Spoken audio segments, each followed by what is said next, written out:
সবাই স্বাধীনতা দিবস উদযাপন করার জন্য জড়ো হয়েছি। সকলকে স্বাধীনতা দিবসের শুভেচ্ছা জানাই। স্বাধীনতা কথা রেডিওতে এমনি এমনি হঠাৎ করে এক ঘোষণায় আসে না। স্বাধীনতা রবি হঠাৎ করে কারুর কথায় পূর্ব আকাশে উদয় হয়ে হাসেন না।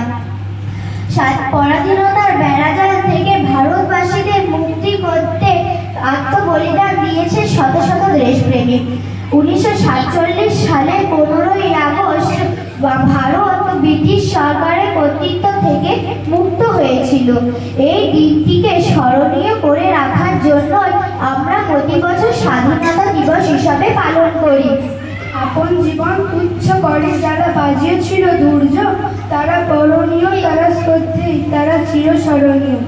এই বিশেষ দিনে এসো আমরা সকালে আমাদের মাতৃভূমির কাছে প্রতিজ্ঞা করি যে আমরা